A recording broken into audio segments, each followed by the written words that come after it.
This is week 14 of the NFL, and in this need-to-know video, we're talking tight ends. 3 guys will be the chalk this week: Travis Kelce, Eric Ebron, and Zach Ertz.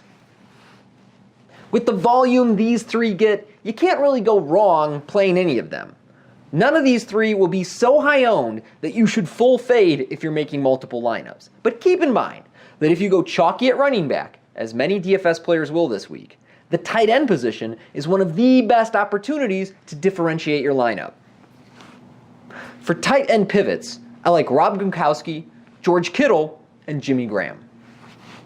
If you've been keeping an eye on RotoWorld this week, you might have seen that Gronk was fully removed from the injury report for the first time in forever.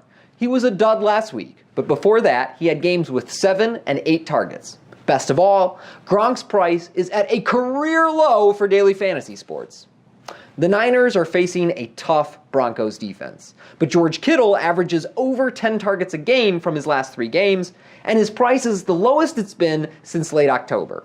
Kittle doesn't have the consistency of the top options, but he has the same kind of upside and has broken 100 yards twice this season.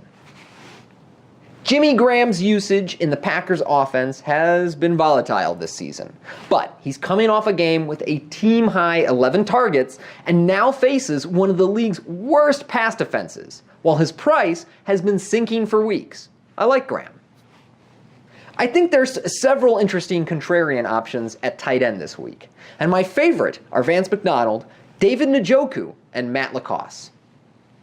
Vance McDonald hasn't put up big yardage totals recently, but he is averaging nearly 6 targets a game over the last month, and now faces the league's worst pass defense. He'll also be the lowest owned way to get a Steelers starter in your lineup. David Njoku's usage has taken a hit with the Browns recently, but his upside remains, and he's just 1 week removed from one of his best games all season. The Panthers are arguably the league's worst against tight ends, allowing the most touchdowns to the position and the 3rd most receptions. And Matt LaCosse was one of the biggest disappointments of last week at tight end, but with another starting receiver down for the Broncos, his opportunity only increases. Especially with the loss of a chain mover like Emmanuel Sanders, it's possible that LaCosse becomes the featured option for short yardage situations. Alright guys, that's it for tight ends this week. If you want to see our videos on quarterbacks, running backs, or wide receivers, you know where to find them.